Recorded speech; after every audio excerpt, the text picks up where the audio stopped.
Assalamualaikum warahmatullahi wabarakatuh. Nama saya Suheri, mata kuliah Teknik Presentasi dan Komunikasi, Prodi Perencanaan Wilayah dan Kota. Pada video ini, saya akan memaparkan materi tentang identifikasi guna lahan dan kegiatan di Kota Bandung. Materi yang pertama, luas dan struktur Kota Bandung. Bandung memiliki luas wilayah sekitar 167,67 km persegi dengan struktur kota yang kompleks, di mana tergabung antara area perkotaan dan ruang terbuka hijau. Saat ini, Kota Bandung tercatat sudah memiliki sekitar 12,56% atau setara 2.101,81 hektar. Dalam hal ini sangat penting untuk pengelolaan guna lahan. Selanjutnya, latar belakang. Perkembangan Kota Bandung yang cukup signifikan melalui pertumbuhan penduduk dan perubahan kebutuhan ruang. Proses ini mempengaruhi tata guna lahan dan pola kegiatan di Kota Bandung, sehingga struktur ruang dan kota ikut mengalami penyesuaian. Selanjutnya, transformasi kota. Transformasi kota menunjukkan perubahan bentuk ruang, pola aktivitas, dan fungsi bangunan dari waktu ke waktu. Perubahan ini biasanya dipengaruhi oleh ekonomi, sosial, teknologi, dan perkembangan budaya masyarakat. Contoh dampak transformasi yaitu dampak penetrasi, dampak infrasi, dampak dominasi, dan dampak suksesi. Dampak penetrasi lahan terjadi ketika perluasan perkotaan mengubah penggunaan lahan yang menyebabkan lahan pertanian menjadi area perumahan dan komersial. Dampak infrasi. Infrastruktur mengacu pada pengembangan jalan dan gedung-gedung tinggi yang merusak ekosistem lokal dan meningkatkan kemacetan serta polusi udara. Kemudian dampak dominasi. Gedung-gedung tinggi yang mendominasi menciptakan perubahan yang signifikan, mengubah pemandangan kota dan mengubah dinamika serta sosial masyarakat setempat. Dan juga dampak suksesi. Proses suksesi di lahan Bandung menunjukkan bagaimana penggunaan lahan berubah seiring waktu, di mana area sebelumnya digunakan untuk pertanian berubah menjadi area komersial. Selanjutnya, sasaran dan lingkup penelitian. Sasaran yaitu 1. Identifikasi guna lahan, 2. Identifikasi variasi kegiatan, 3. Identifikasi dominan. Dan lingkup Kota Bandung. Yang pertama yaitu Kota Bandung. Yang kedua, 6 wilayah pengembangan di Kota Bandung. Kemudian, definisi guna lahan.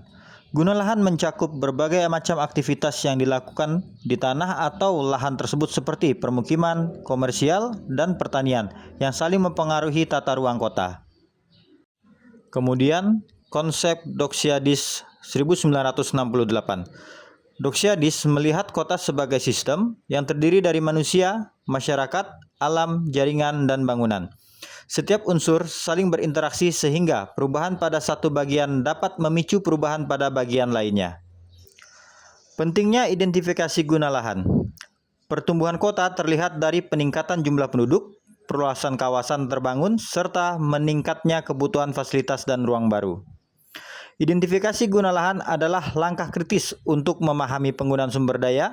Hal ini membantu dalam merencanakan pembangunan kota yang lebih berkelanjutan dan responsif terhadap kebutuhan masyarakat. Selanjutnya, klasifikasi lahan. Klasifikasi lahan terdapat 4 kategori. Yang pertama, lahan permukiman.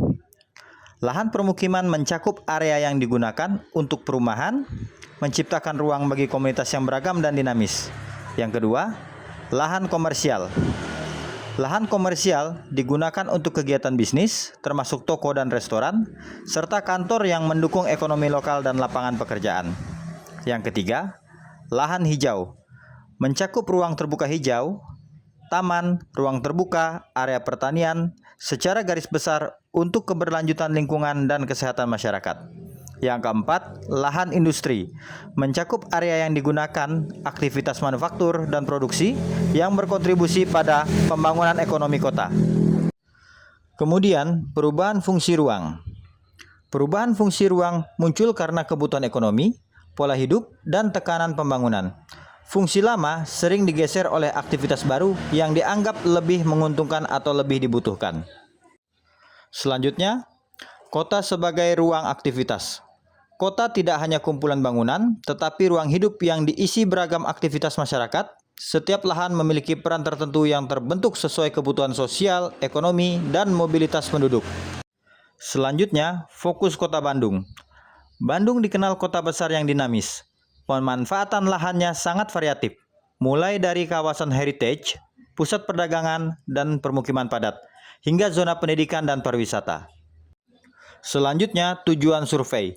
Survei ini bertujuan mengkaji dan mengumpulkan data yang akurat mengenai penggunaan lahan di Kota Bandung guna memudahkan pemahaman dalam perencanaan karakteristik serta pengelolaan lahan yang lebih efektif di Kota Bandung. Kemudian sasaran survei. Dalam survei ini, tim melakukan wawancara mendalam dengan berbagai sumber yang bervariasi, meliputi puluhan warga serta pelaku usaha untuk memenuhi kebutuhan dan harapan mereka terkait penggunaan lahan serta mengevaluasi kontribusi mereka terhadap perkembangan Kota Bandung. Selanjutnya, keluaran. Keluaran pada survei ini bertujuan untuk mengidentifikasi karakteristik utama guna lahan Kota Bandung, memberikan data akurat yang dapat digunakan dalam perencanaan kota dan kebijakan dalam pembangunan yang berkelanjutan. Selanjutnya, lingkup kegiatan. Survei dalam pengembangan wilayah Kota Bandung dibagi menjadi 6 wilayah. Masing-masing wilayah memiliki beragam karakteristik yang mencerminkan penggunaan lahan dan aktivitas masing-masing masyarakat. Penelitian ini dilaksanakan selama 1 semester. Selanjutnya, pendekatan pelaksanaan survei. Survei yang dilakukan di Kota Bandung yang terbagi menjadi 7 wilayah untuk mengumpulkan data di lapangan, memastikan akurasi informasi, dan keterlibatan dalam proses identifikasi guna lahan. Berikut 7 tahapan survei. Yang pertama, perumusan masalah. Yang kedua, penentuan kebutuhan data. Yang ketiga, populasi dan sampel. Keempat, penyusunan perangkat survei. Yang kelima, pelaksanaan lapangan. Kemudian, yang keenam, pengolahan data. Dan yang ketujuh, interpretasi hasil. Selanjutnya, organisasi kegiatan. Yaitu, yang pertama, pembentukan tim. Kedua, penyusunan proposal. Yang ketiga, pembahasan kebutuhan data. Keempat, perkiraan biaya. Kelima, pengurusan perizinan. Dan yang keenam, pelaksanaan. Selanjutnya, pengolahan data survei. Proses pengolahan data dilakukan dengan cermat untuk memastikan hasil survei yang akurat. Analisis mendalam memungkinkan pemahaman yang lebih baik tentang karakteristik dan guna lahan di Kota Bandung. Selanjutnya, penutup. Mengidentifikasi karakteristik guna lahan di Kota Bandung dapat mendukung keberlanjutan dan pengembangan yang lebih baik.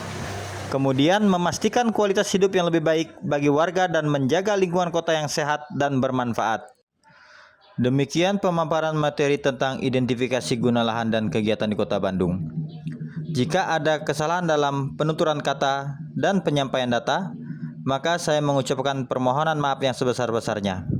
Atas perhatiannya, terima kasih.